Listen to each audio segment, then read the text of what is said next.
Welcome to Toffee Blue View, your source for all things Everton. I am Gerry. With me today is Terry. Max is unable to join us. He's out.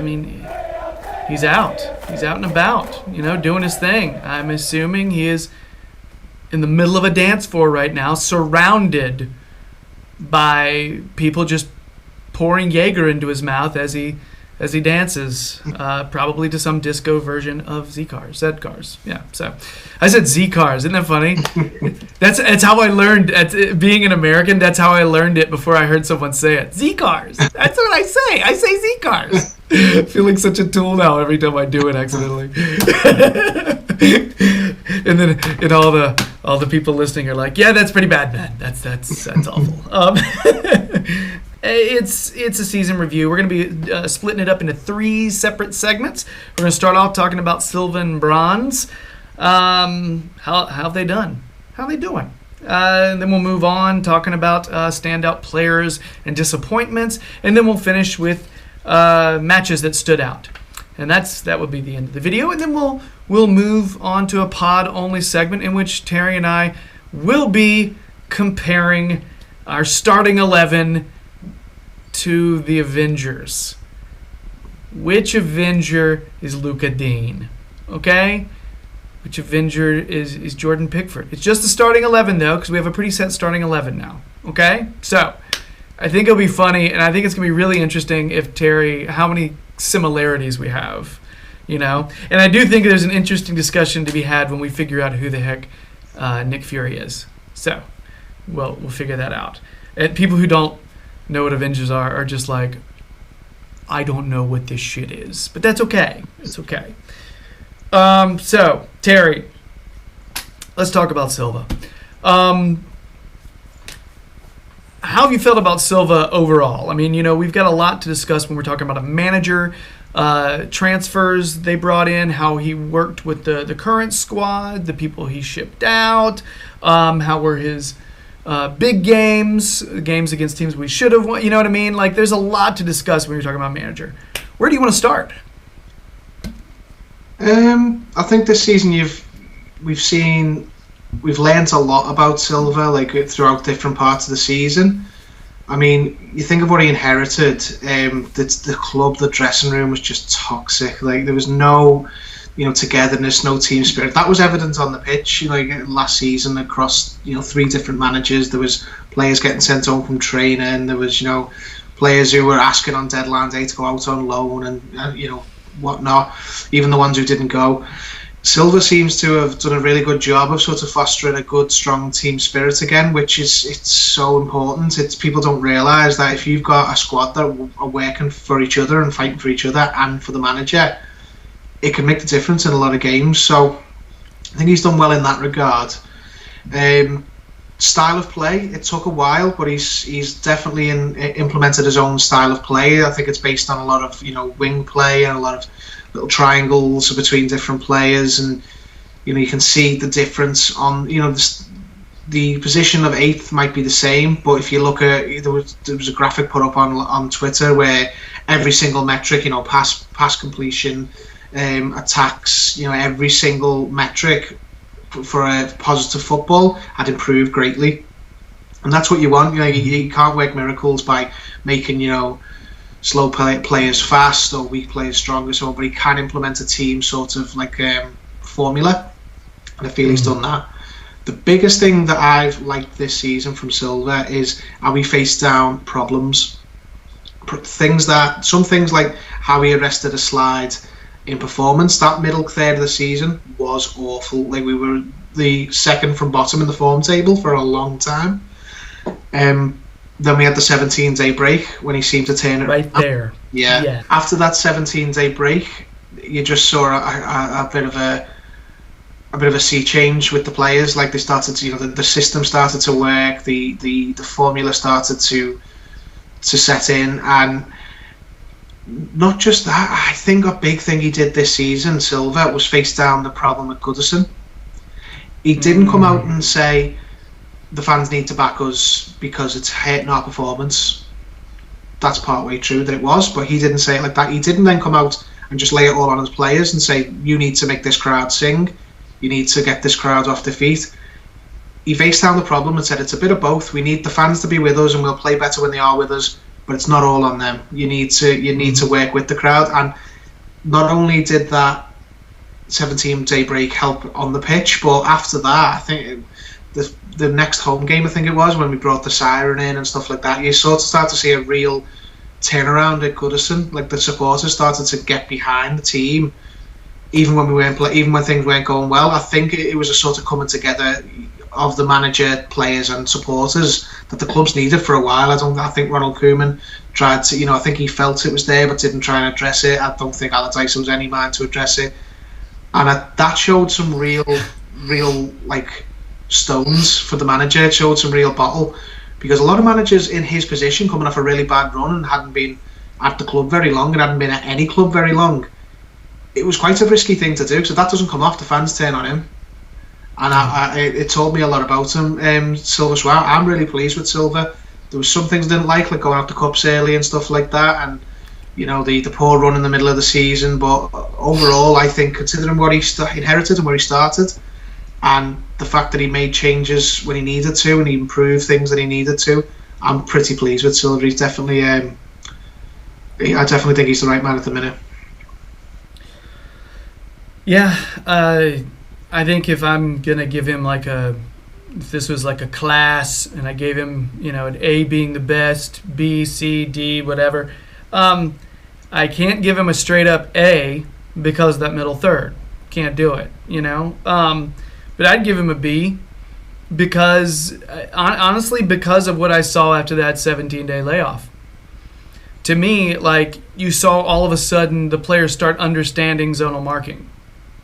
And there were far less goals off of set plays, goals against off of set plays. We clearly were working on it. You saw a manager doing his job. You saw coaching.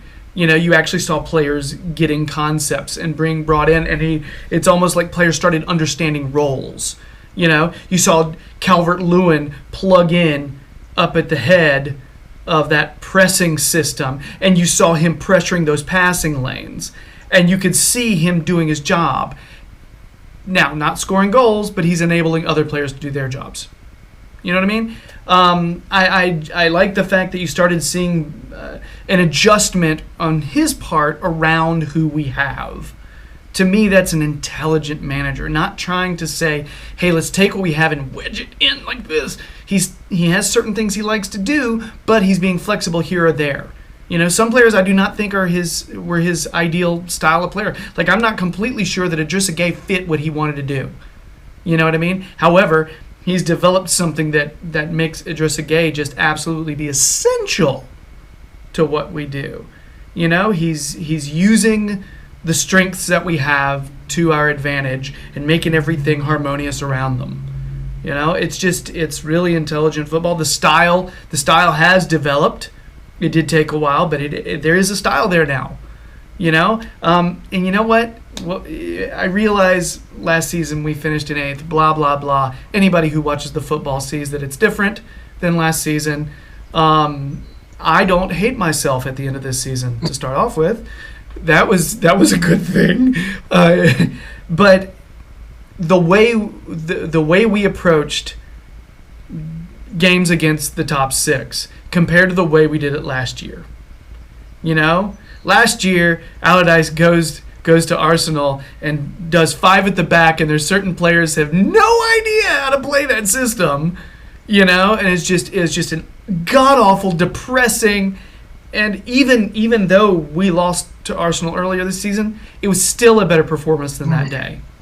Still a better performance, and we didn't even have cohesion really yet, but we're starting to see it now. And what's going to happen is he's going to start bringing in these pieces. And this is going to be like, I saw on Twitter, somebody said this is going to be the first time he's had a second season at a club since he was at Estoril. That's a big, long gap of time for him. I don't know. My imagination is doing somersaults right now because it's like, imagine what the man can do, because he did come back. Everybody was kind of like, at first they were like, I don't know now. We had that one bad break with one bad bounce, and all of a sudden we just are shit. And we felt like it. You know what I mean? It was, we were kind of like, you know what? We're still going to be patient, but this is just not boding well. Well, then again, we talked about how thin our squad was. It was thin. It was really thin for that moment, probably contributing to our results, but also players figuring out what the hell they're working with, and Silva figuring out who the hell he's working with. You know, I'm really excited about what Marco Silva has brought. You know, and you know what? People can bring inflatable snakes all they want. Bring them on. You know, I'm fine with that. You know, I don't give a shit. I honestly, I've enjoyed the play this season. I love going up against a big team and just punching them right in the mouth and going, I don't care.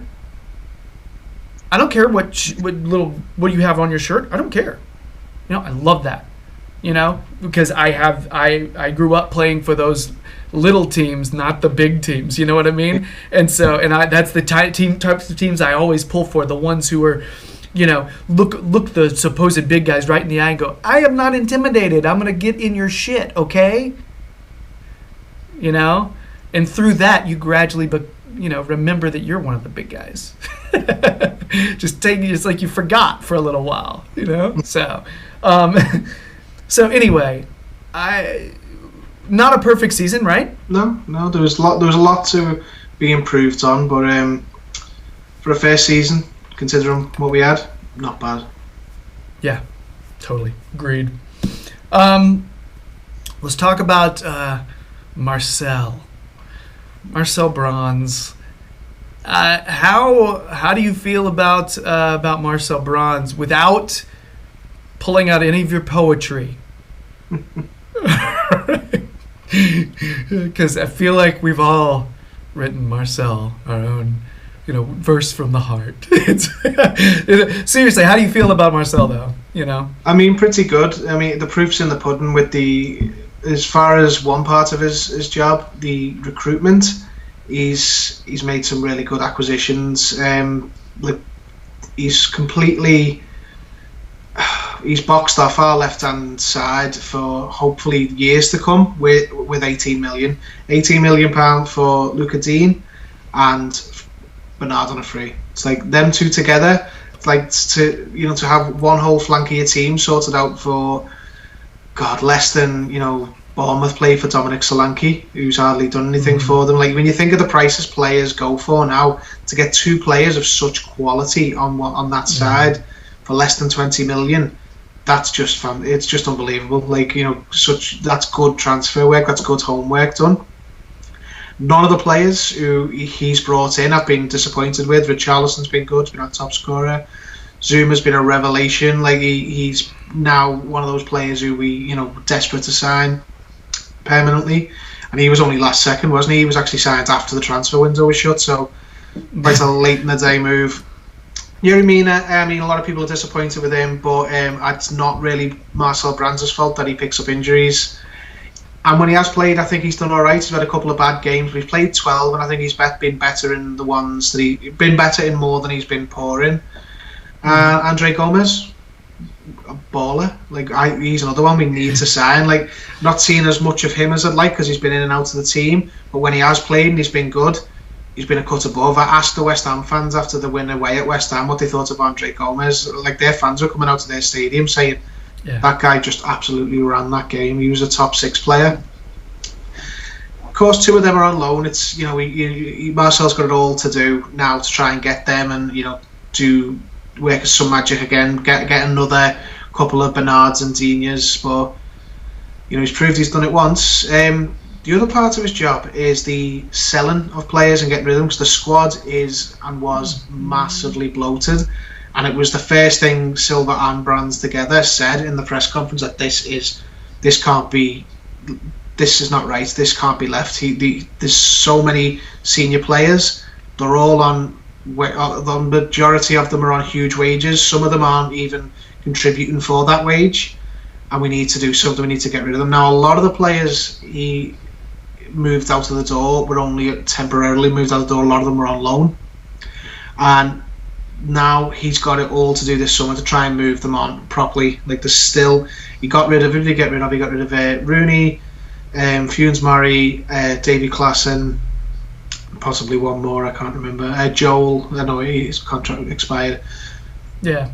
But yeah, I mean, he got rid of some deadwood, and he needs to just carry on doing that. I mean, a lot of the players who went out on loan, I think the vast majority of them haven't done enough at those clubs to earn loans, so it's going to take some real skill to get them moves. But I think now he's probably got more of a chance with the shorter contracts. They've all got one last year on the contracts with the likes of Morales and Cuco Martina and stuff like that. I think any club who wants to loan them are effectively buying them, because they're going to be the same with Ashley Williams this year. Their contract will run out, and then they'll just sign them, or they won't if they want them. So. Yeah, I'm pretty pleased with Marcel as well. It's harder to judge a director of football because you don't know what he does. You only really see tangibly what he does in the transfer windows. I think he was very brave, much as I praised Silva for being brave by facing down the crowd issue. I think Brands was very brave to not buckle in January and bring in a striker when things were going poorly. Everyone was saying, we need to buy a striker, we need to buy this, we need to buy that, we need to go and do business. And he stuck to his guns. He said, this is not a market where there's any value.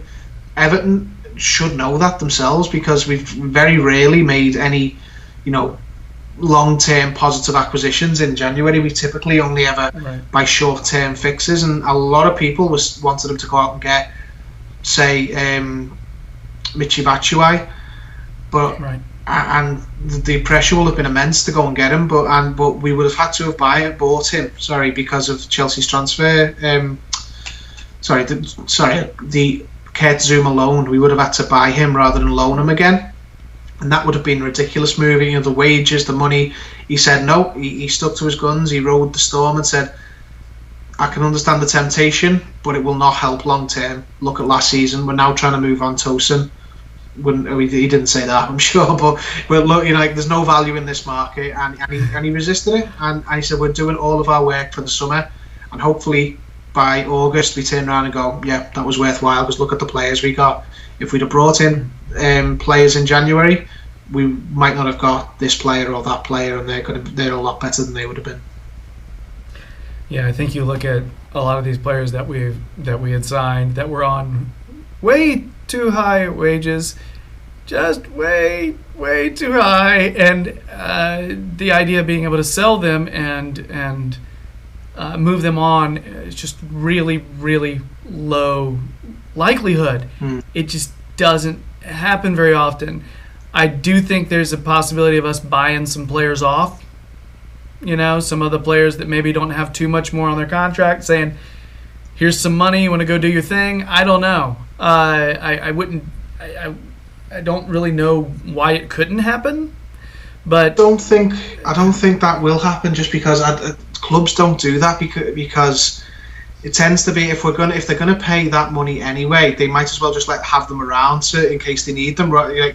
Or just try and get their agents to get loan moves, so someone will pay some wages, and because if you're going to pay, say Morales has got £2 million left on his contract or whatever it is in wages, rather than just pay that up front and let him go off, I just don't think it makes sense on the balance sheet to pay that when you could just pay it over a longer period, and over a season you've still got him if you need him, kind of thing. I think as supporters we want to do that to get rid of them and get them out the door, but I think the sort of money men would be like, don't do that. I have a question about that, though. But if you could get them to accept less than the remainder of their contract is worth, and what they get out of it is total freedom to move wherever they want. Like pennies on the dollar kind of thing. Yeah, like basically you're kind of like, hey, I realize we'll owe you another $7 million over the span of this last year on your contract. we'll give you 4, and you go right now, and you be a free agent right now, go wherever you want. Yeah. I just don't know, would a player go like that if they had the total freedom to go wherever? You know what I mean? I just don't know. How much their freedom's worth to them. Depends on the player. I think some older players whose careers are winding down probably wouldn't do that. They're going to go, I'm not going to get a good move anyway. They want the money. Whereas someone like, say, maybe Sandro Ramirez with his whole career in front of him, he wouldn't be an option anyway because he's got too many years on his contract. But oh my gosh, we are paying him so much. I know. But to be honest, I can't, just quickly on that one, I can't even be angry at the club for that one. He looked the part. He looked like... I was so excited about that guy. I just have so much... I read that one really wrong. Everyone did. He was young, he was scoring goals, he was in a position we needed. He ticked all the boxes. The only mistake we made was we got played by his agent and paid him too much money, because I think his agent said, Atletico Madrid are in for him, and then we paid him lots and lots of money to not go to them when they probably were never in for him, because if they're in for him, there wouldn't have been an amount of money we could have paid to get him.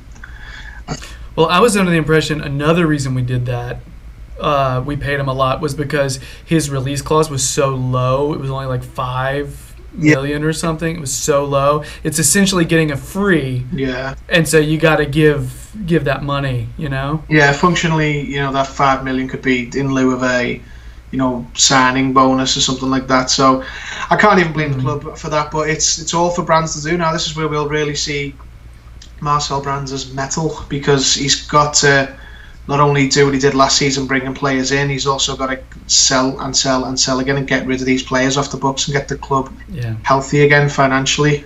But he's been here a while now. He was rushed into things last summer. This summer he's had a whole year to get ready, and it's part of his project, and this is why we pay him the money. Yeah, I'd be curious to know what happens with players like Vlasic, Onyekuru, players that, Onyekuru, I'm under the impression wants to be here, but can he be here? And is it a situation where we'll cash in the way people are talking about with Munich? Vlasic has said he doesn't want to be here. I saw a rumor where he might be going to Galatasaray on loan. I don't know, man. These players Besic, I forgot about Mo Besic, and I don't think Pulis is over at Middlesbrough anymore. So Besic's probably coming back, and he's like, I don't know where to go. So a lot of situations like that. And Ashley Williams, is he gone? Yeah, he's gone. His contract, last year his contract was last season, so it'll just expire in June and it won't be renewed. We've got a lot of players like that in the last year of the contract this year, so I think that's why we'll probably see a lot of loans again for those players rather than a club buying them, and then they just won't be renewed. We've got like James McCarthy, I think, like that, and Morales is definitely like that, and Martinez. Yeah. So this will probably be the last of them, but there's still one or two like Balassi and like Sandro who are a little bit harder to shift because they've got big wages with no sort of tangible quality. Like the clubs they'd improve cannot afford those wages. Simple as that. Oh, Balassi. Yeah, sorry, I tend to forget about Balassi. He's another player I was sort of excited about just because of his tendency of certain games just to take over, be like, this is mine, I'm going to dominate right now, but he's usually against us. Yeah. He was always when he was at Crystal Palace, the player who scored against Liverpool. So as soon as he signed for Everton, that went out the window. I thought, well, maybe. Oh, that was gone. Yeah, bye to that. he missed one derby, and I think he played one, the FA Cup one, and he was, it didn't make any difference, frankly. But his injury really took away a lot of his explosion. Yeah, it was all about that explosion. I wasn't for him anyway. I've never really. Especially for that price we got him at, it was ludicrous. But Ronald Koeman and Steve Welsh, everyone, the men who Silver and Brands replaced, did a lot of damage in a short amount of time. I always wonder what would have happened if Koeman had got Giroud when he wanted to get him. I was always curious. I have no idea. I just feel like he would have been closer to what he wanted. He needed that big striker in the middle to be able to, because that was our attack, is just literally launching balls to the middle, and to have him to be able to just one touch them in. It's what Jink Tosin essentially, except taller and better. I don't think it would have made that much difference, because we still would have had no pace and we'd have still been a team of strangers. That was the problem. We bought so many players at the same time and put them all in. Like that first game against Stoke, when you think about it, like Klasan, Sigurdsson, Rooney, Sandro all made their debut. I think Keane and Pickford, more than half the team were playing the first Premier League game together, and we won. Shows why Stoke went down, didn't it? But yeah. Pretty clearly. That's funny, the fact that all those players made their debut. That's really funny. Just a lot of slower players that needed to be surrounded by faster players. Really, you put them all on at once though, and yeesh, it's like molasses. Ugh. All right, so that is our Silva bronze review for the season. I'd say for the most part we're feeling pretty good. I think we're feeling like we're in good hands, which is cool. All right, so we'll move on to standout players and disappointments, ? Right after this break. Here's a catchy tune.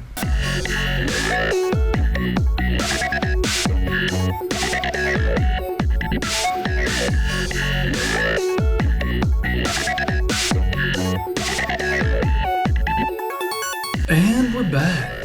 Hope you enjoyed that catchy tune. Yeah, it was super catchy. I don't know what it was. All right, so I may just edit in something nothing catchy at all, like the least catchy tune ever, just to make myself seem an idiot. I don't have to work hard at that. All right, so standout players and disappointments.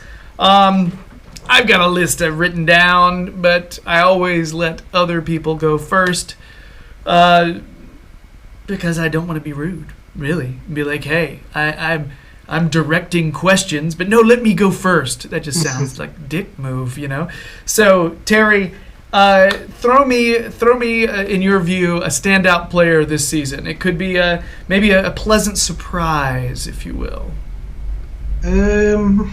So you want to be surprised, or you want me to go for the obvious one, surprised? You know what? I'll tell you what. Why don't, go where you want to go. Hey, the world is your oyster, my friend. No, I'm going to go with a surprise. I'm going to go with not Luca Dean. I'm going to go with Michael Keane. Ah, Michael Keane. I've heard of him. Why?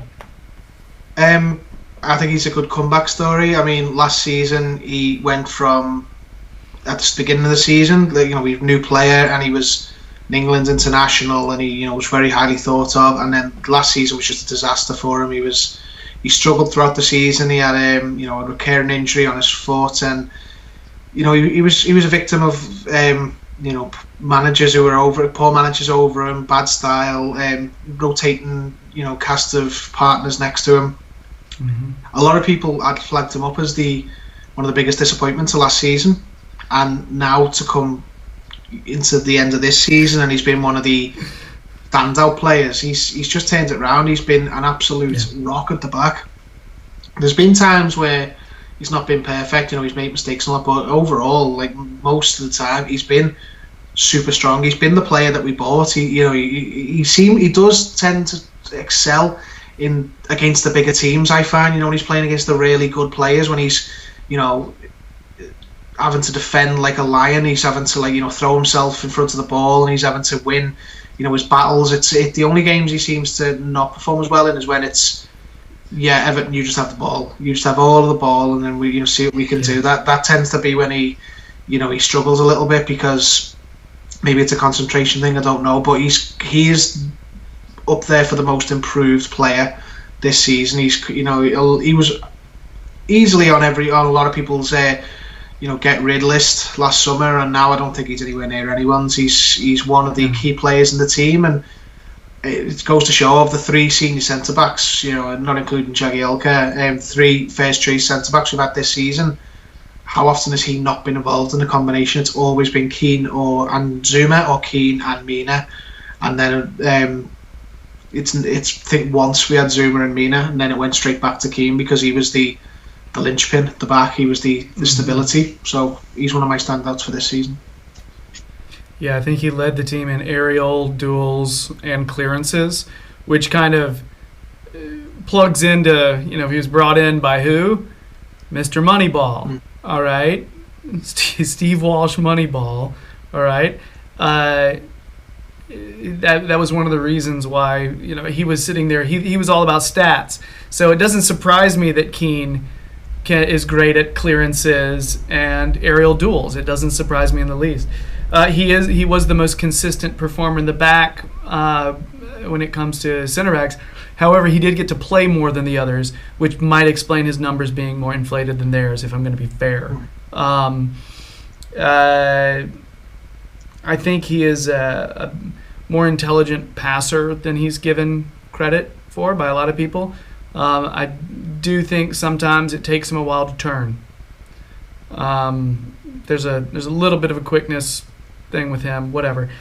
Good surprise, though. I agree with you completely. That is a very good surprise to start off with, because I didn't see that coming at the beginning of the season. Did not. I don't think anyone did. I mean, I had faith that he would be better than we'd seen, but he's really turned it on, and let's not forget that his last-ditch tackle against Mo Salah in the Goodison Derby pretty much saved football for the season and stopped winning the league. You're welcome, world. Thank you, Michael Keane. Oh, it was beautiful. So Michael Keane, that's a good one. Can I just say that I was, as far as every one of our signings, except I can't say Mina is a surprise or a standout player yet. I think he'll get there. I've been he was maybe the signing I was most excited about. But I can't really. However, every one of the other signings has adapted well, has looked strong, and so instead of naming them individually and having a separate discussion, it was just an impressive showing from that group. Yeah. And if Mina doesn't get injured as much as he was this season, who knows? Mm-hmm. But, I mean, Zuma, obviously, a rock in the back, gave us more speed in the back, which was nice to have, more speed and quickness from the center backs. Gomez is a damn general, all right? And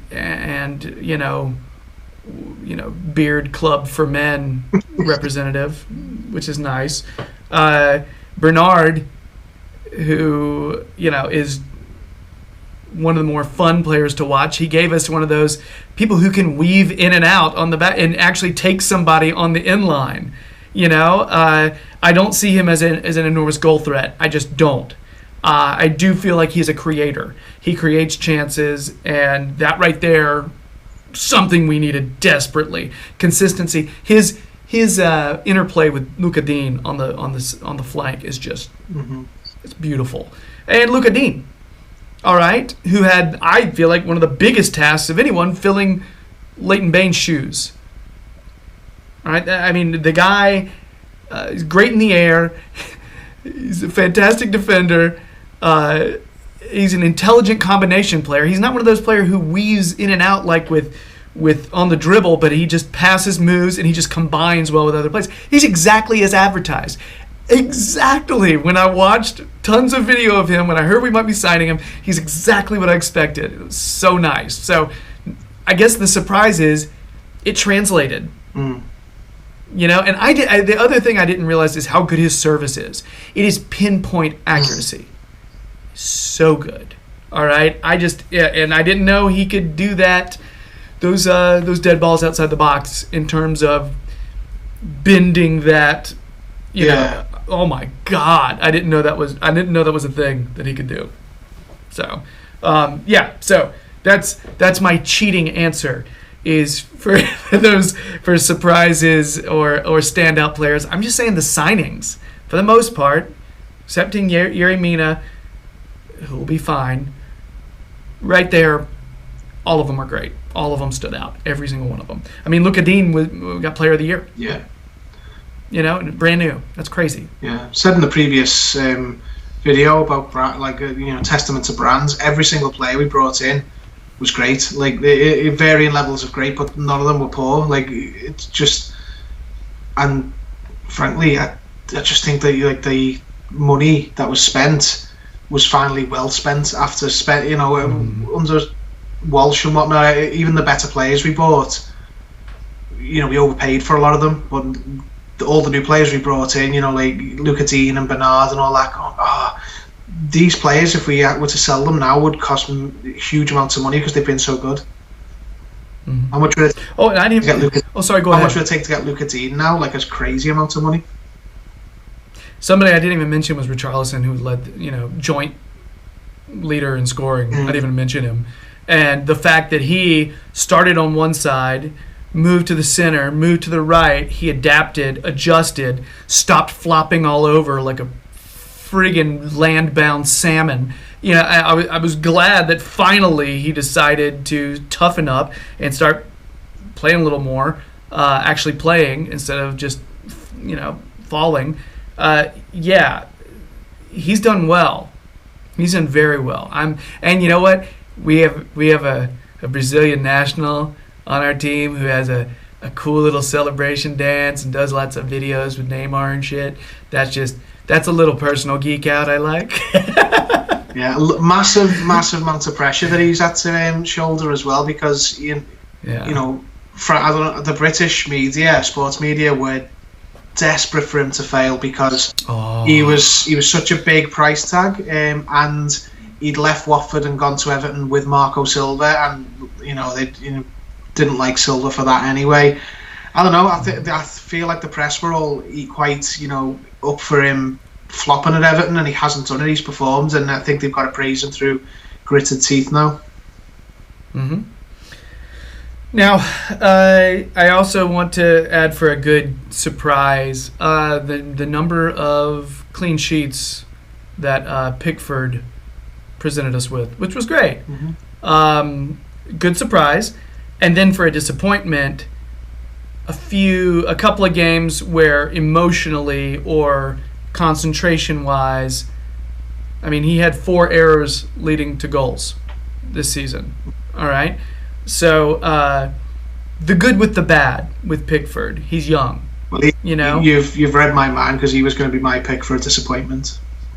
Are we doing the disappointment now, or we can mix them up, man? This is like Thunderdome, man. There's no rules. It's all right. Yeah. No. I'll wait. I'll do. It's okay. It's okay. I brought him up. I brought him up in this. I think there is a surprise in that he did present us with some solid performances and give us some clean sheets, which part of that is due to him, but a big portion of that is due to defensive, formation and style really starting to take over. So I want to give it joint credit on that. So you were going to go disappointment, and I agree with that too. The fact that he sort of individually lost us some points this season. Yeah, you look at the summary he had, in the World Cup, he had a massive moments in, a few massive moments really. The big save against Colombia, the penalty shootout win. He should have gone into this season really and became the star at Everton. He was, lined up. Everything was in place for him to become Everton's star, the England keeper, the sort of hero of that World Cup run that got the whole country up. And this season, he's just his worst traits have been more prominent than his good traits. He's cost us points. You touched on it then. I can think of 2 off the top of my head. We should have drew against Liverpool at Anfield, but for the mistake there, the mistake against the multiple mistakes against Newcastle, we should have won that game. We should have drawn against Liverpool, we lost both. That's 4 points. If we get another 4 points, we're in Europe. Not as simple as that, because there's other games that other players have cost us, but it's like it's ridiculous. Like there's the goal, one of the goals, the key goal. I know they scored a lot of goals, but the key goal against Tottenham at home was Pickford's mistake when he's running out between him and Zuma. Now Pickford can see the player, Zuma can't. That's on Pickford to deal with. Zuma can't see the man behind him, Pickford can. There's been times this season where he's been a liability, Pickford. He's been, consistent a lot through the season. But it's like you're meant to be the star Everton man. You're, the big profile, England #1. You should be adding points to our season, not taking them away. A top keeper, which Pickford is and has the potential to be. A top keeper earns you 10 points in a season. He doesn't cost you like multiple points especially when we're on the precipice of sort of on the borderline for a European place and stuff like that. If you're going to finish 10th or 11th like Watford did, anyway, it's not a big deal. But if you're trying to achieve things, then you need to be better than that. Pickford is a big player with a big ego, and I like that. But he needs to back it up and learn when to, bring his arrogance out and when to get his head down. And that's something he's had to learn this season, and I hope he takes into next season. So he's been my big disappointment, if I'm honest, for this season. Pickford could have been the man this season, and he's not lived up to it. Yeah, I think he went into the season overconfident based on the World Cup, honestly. I think you go into it, you go into a season like that. I don't know. Sometimes you go like that. It prevents you from really gelling with the rest of the team. You go in, you almost, Billy Big Britches.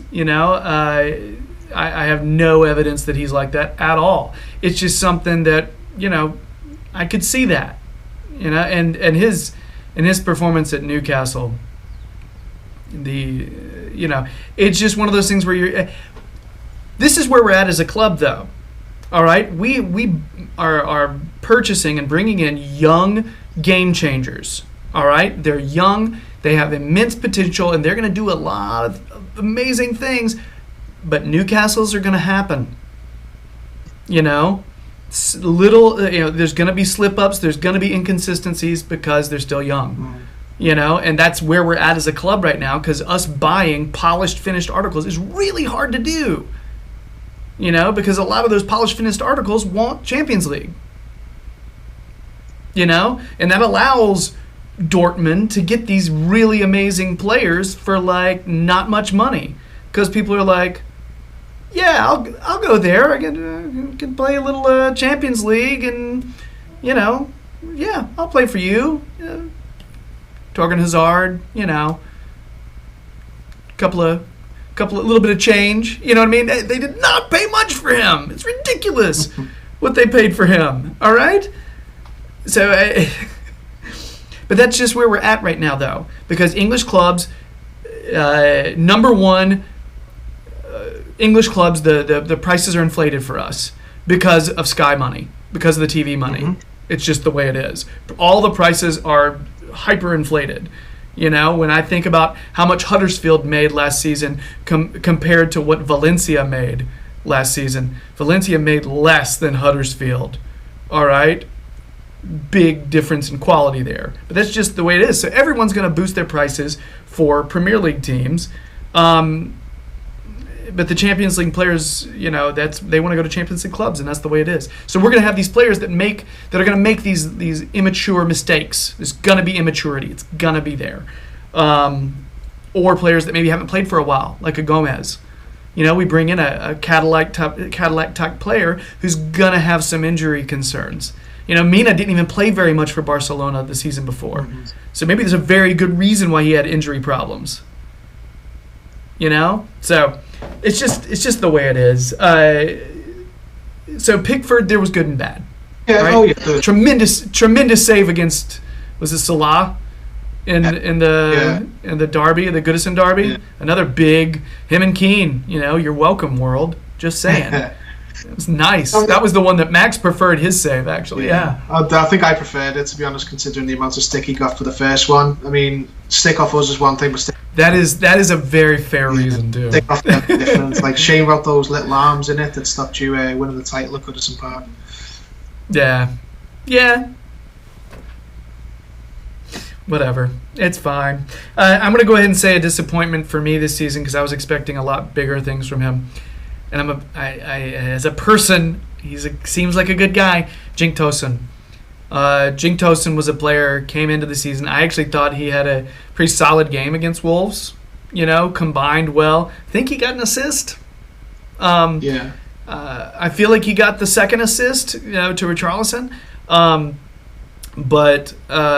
And it's just a shame as the realization hit me that he's just better in a 2. Teams running a 4-4-2, having an additional striker to help out, or someone playing immediately behind, as a second striker. Just giving him support because he just does not seem to fit what Silva's trying to do, and that's a shame because I do think he's a quality striker for someone. It's just a shame it's not us. It doesn't seem like it's going to be us, So I was a little disappointed with that. Not with his personality at all. He seems great. Yeah. No, I agree. I came into this season thinking he was going to kick on and be the central player in amongst that front three, and it just doesn't seem to work. I think the league sort of doesn't suit him. He's not fast enough or strong enough. He can't bully players or outpace them. I think finishing wise, he's brilliant. I think give him a chance in the box, he finishes it. But it's just players. He struggles to get away from players. He struggles to dominate players physically. Just doesn't seem to suit him, the league. But as an actual footballer, I think he's a good player. I think he's got an eye for goal. But we just don't play the style that suits him, or in a league that suits him. But for me, I would agree with that. I think the league is a big issue for him. You watch him trying to, on one of our goal kicks, Pickford's goal kicks, watching him trying to body off center backs who are, let's be frank, I feel like Premier League has the biggest center backs in the world. All right, Tosun, who's like 6 feet tall, I think, not super tall for a striker. All right, he's trying to push them off. He does not win aerial duels in those circumstances. DCL does. Okay, giving us additional chances to win possession. Typically, Tosun loses those aerial duels and it goes straight back to the other team after they win them. All right, that's something it's an issue for him. All right, I don't think his touch is brilliant either. There are times where it does bounce far off. I do think he's a good player who does combine well. He gets his head up. He's an unselfish player, and he is capable of a highlight. I think he's going to go somewhere and become a really solid striker. I just don't think he's going to be with us next season. It's just not what Silva wants, it seems like, So if we're going to have a bigger player, it seems like it needs to be someone who's both taller and stronger. It's a shame. I was getting excited about Tosun Pasha. Oh well. Can I just mention a positive that came out? You mentioned as a possible most improved player. Can I mention DCL being able to fill the striker role the way he has? Not scoring goals, but DCL's pressing work, combination play, hold up play. He's doing everything except scoring, and I just want to say that's the fact that he's matured as a team player. That was surprising to me, and I was happy with that. Yeah, I'm super pleased with him. He was my pick for most improved player in the video we did on that. Even over Michael Keane. He's come such a long way. I never used to be a fan of him. I used to not see what Koeman saw in him. I was like, why does he play? It just doesn't do anything. I just didn't see it, and I was wrong. I do see it now. He's the prototype for what we want as a striker. If he scored regular goals, he'd be £100 million player. Physically, he's got everything. He's fast, he's strong, he works hard, he presses, he takes instruction. He just lacks that killer instinct. He misses chances, and if he can add that to his game, forget it. He could go as far as he wants. He would be brilliant. He is still very young though. I've been very pleased with him though. Very surprised. I wish he was as good as he is now. Last season, when we had no other option but him, and I thought that was really unfair on him at the time. He wasn't ready to be thrust into that spot, and we had to do it. And now I think he'd be ready because it's he's come on and he's been a really one of the key players in these games against the top six who are starting to get results again. Take Calvert-Lewin out to any of those games, I don't think we win as many of them. I think some of them we lose because he's just so important. I agree. We'll talk more about. I have some things about Calvert-Lewin I want to say when we get to our podcast segment about the starting 11 as Avengers. So we'll get there on that. That's for you people watching the video. You will have to pop over to the pod for the bit of geekery. And if you hate geek stuff, then you just don't need to go. Don't listen to it. Anyway, yeah, I mean that was pretty much the last bit of my, I do have some disappointment related to Mina being injured. But he can't help that. Oh well. You know what I mean? So that's about it, though. Anything else you got, Terry? No. It's been a good season.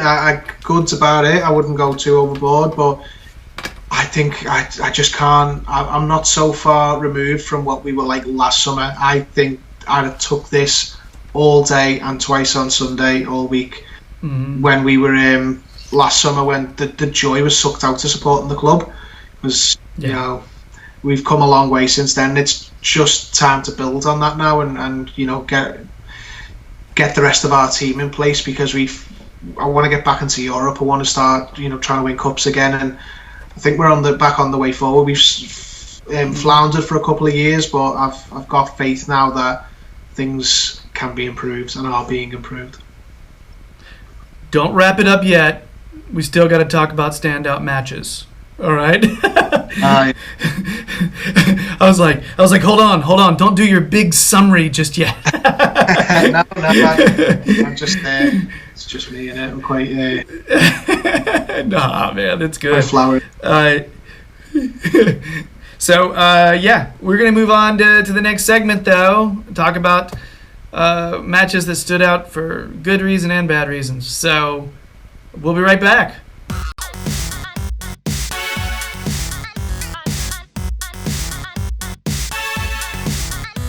And we're back. After that delicious melody that was dropped to us by... hope you enjoyed it. It really says a lot about my views on life, my philosophy, my approach to the universe. I hope that was really a good song. So, matches that stood out to us. For low points, I gotta be honest, I had no problem just listing a shit ton of low points. Certain results that were just really not great. However, once I started really looking at the results list, I started remembering some happy feelings. So I've got equal amount of low points and high points, I think. So, Terry, you want to start with a low point or high point in terms of matches that stood out? And you're probably going to be saying a lot of the stuff that I... Yeah, I mean... So there's going to be some overlap. I think I've got two of each. So I'll start with one low point, and it's quite an obvious one. It's the Anfield derby. Okay, I wrote that down. It sucked the ass. What's your next one? Let us never speak of it again. Next one is... Do you want me to say the next one or actually talk about the... Yeah, that's up to you. I didn't even... I was just like, Anfield Derby, let's go. No, it's really up to you. If you have something you want to say about it, go ahead. Yeah, in short, we played well. It was bullshit that we lost. They were so lucky. It was an individual error, and they acted like they'd won the World Cup and then pretended that we act like we win the World Cup if we beat them. So that's right. I'm really glad that we could stop them from winning the league at Goodison Park. That's right. Yeah, the next one, the next negative.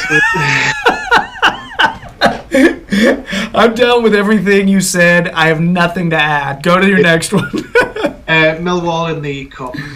Oh shit! I wrote that one down too.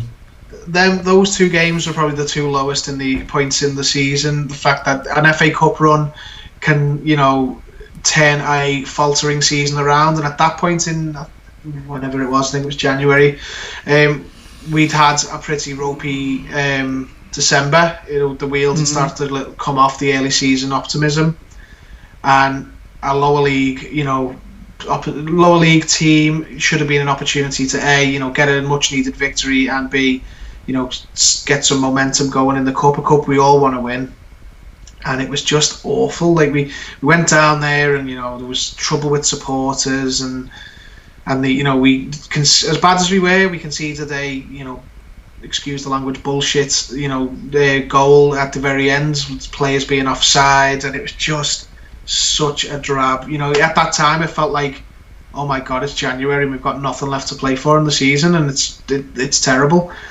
Wasn't one of their goals with their hand? Something like that. I don't know whether it was offside or what. Basically, one of their goals went off the player's hand. He knocked it in like he's playing volleyball. All right. And had there been VAR, would not have counted.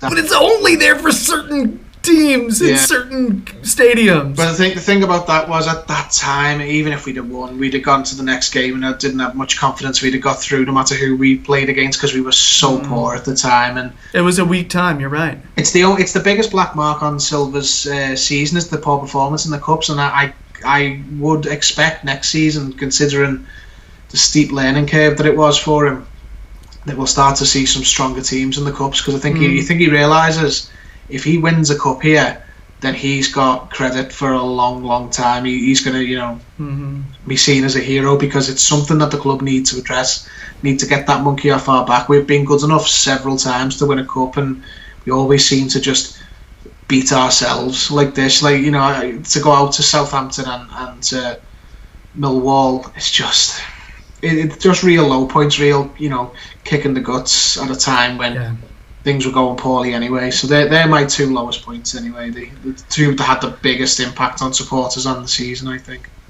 Okay, it's really difficult to debate those. They are two that are on my list, definitely.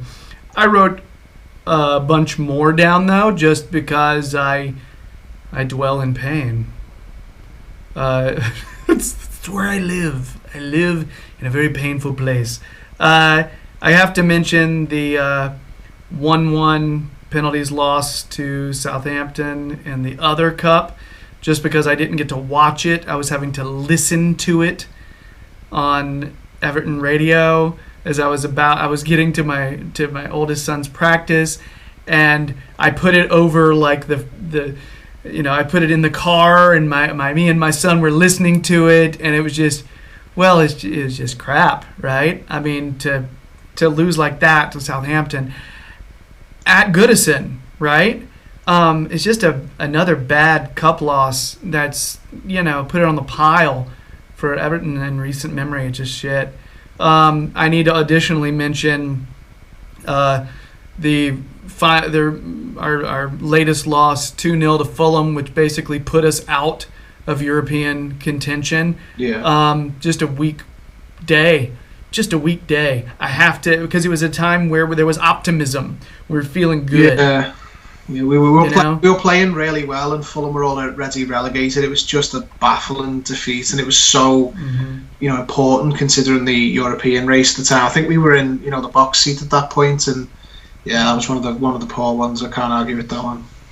Yeah, and additionally, I'm just gonna have to say the loss at Newcastle 3-2, having a 2-0 lead, and then to collapse like that was really disheartening. Again, it was in the middle of a good run of form. That's why I guess those two losses in particular really ate at me, because it wasn't in the middle of a lull where we were all of our, it wasn't expected. These are moments where we were doing all right. We were playing pretty well. Fulham was just overall just a big meh. The whole day was meh. But Newcastle, we earned that 2-0 lead. We looked good. And then it was just, let's lay down, and Pickford just collapses, just has an emotional issue at Newcastle.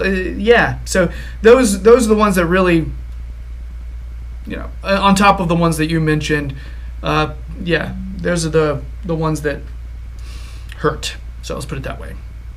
So now that we've gotten the bad juju out of the way, all the negativity, Cleanse it. In through the nose, out through the mouth. Very good. Expel. Let's talk about the good stuff. All right, Terry, can you give me a high point? I'll go for an easy one. I'll go for the 4-0 win at home over Man United. Just a great game from start to finish. They were absolutely awful, and that was all there was to it. That they were awful. If you believe any of the media over here, Everton didn't even play well according to them.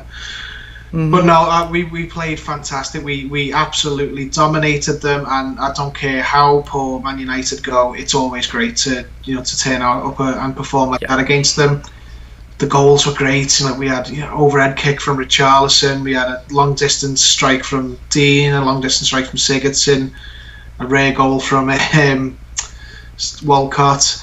It just felt great to not only it feels great to beat Man United anytime, just because of the years of domination they've had and the results they've dished out to us, but to beat them like that, to truly humiliate them. It was like if it was a boxer in the ring, we were starting to put one hand behind our back at one point and just really humiliate them, and it feels good. I love it. I hope we can do that more and more, because it looks as though, off the pitch the gap is gargantuan, but on the pitch it looks like they're the one we need to try and catch. They're not really in any great shakes at the minute, and they seem to be the weakest sort of link in the top 6. So hopefully they carry on being like this, and we can rein them in. But they didn't look like there was much of a difference. It didn't look like they were better than us, rather, in that game, because we were great. Yeah, we looked really good, and we were just continuing that period of strong play, which I thought one of the moments that started that period of strong play was in the second half against Chelsea.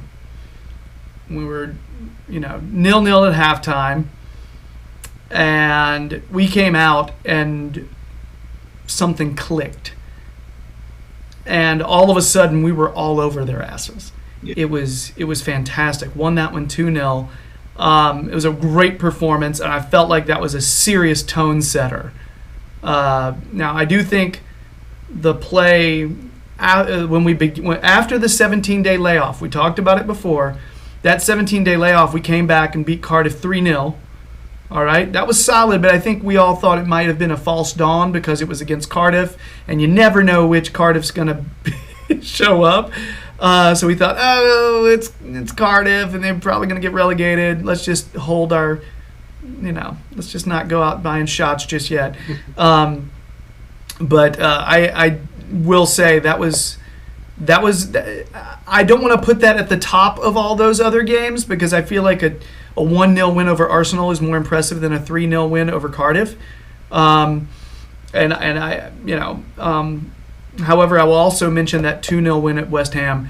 We outshot them 17-3. They had one shot on goal. One. Mm-hmm. And I don't even think Arsenal mustered many shots on goal against us either. It was just a run, and the big holy crap dominant play started that second half against Chelsea. So there's I do have a long list of some positive vibes after some of these were draws. I didn't hate our 0-0 draw against Chelsea. I didn't hate it. No. Didn't hate it. To me, it was like, hey, it was a non-loss against one of the big 6, and we came out there to play. And we didn't have to deal with a stupid Martial, flopping to give United the win, or Arsenal getting offsides goals. You know what I mean? It was like the bad luck was gone. We had some chances, and we held them at Stamford Bridge. That was a cool moment. I hate saying a draw is one of your high points, though. Yeah. It wasn't my highest point of the season. No. But still, it was a note of possible progression. The home derby was a high point. It was a draw, and you go, celebrating a draw. It's like, no, but it's what it represented. It was a turning point for the crowds at Goodison Park. The atmosphere had been awful for a long time, and in that game, I think it was the first game we had the siren, and the originals had started to have an effect, with flags and stuff. I was like, this is the way it should be, this is the way it was, and it's gone away for so long, and look at the difference it makes. Liverpool, make no mistake, were an absolutely unbelievable team last season, and we matched them blow for blow in that game. And you know, ultimately, in their last 10 games and Man City's last 10 games, Man City won 10, they won 9 and drew 1. Guess where they drew? Mm-hmm. It made the difference, and that's an added bonus. The fact that we went against this team, who frankly are one of the best teams in Europe, and we got the result that we should have got in the home derby as well. There was no luck for them this time. There was no fluke freak mistake from our keeper. Felt good. It felt like we put that previous result to bed that game. To say only a draw kind of is a highlight of the season, but draws can, depending on context, draws can be important, and that draw saved football for another year. Yeah. And I continue to maintain that the more opportunities you get, the luckier you're going to be. You know what I mean? You give yourself opportunities to be lucky. So we just had a lot more, we were getting a lot more shots as the season wore on. That last third of the season, we were getting more chances than the teams we were playing. So we were getting more of the luck. It wasn't as much of these ridiculous, the first part of the season it was ludicrous how many things were going against us. But it evened out. It did, and I think a big part of this was we just focused on ourselves. Be like, you know what? It's going to go bad sometimes, whatever. Let's just focus on getting more chances for us. You get more opportunities as a squad. You just have to, the luck has to increase. It has to. There's no, because luck. What is luck? Luck. It's in the ether. It's an abstract. All right. Anything else about matches that stood out, man? No. There was a lot of good games. Leicester away, but I think we touched on the really big ones. Who was our very first friendly with during last summer? ATV Arding or something like that, wasn't it? Erdning or something? Something like that. It was 22-0, and we'd used up all of our goals from pre-season because I don't think we were very good after that. No. Doesn't matter. I tell people every pre-season, and everyone freaks out anyway. It doesn't matter. They can lose every game in pre-season. It's all about fitness as long as they win their first game of real football. That was the one thing. I remember I found a way to watch that online, and I was like, I don't know what to take from this. I was watching it with my kids, and they were just jumping like every 5 minutes going, yeah, because there were so many goals.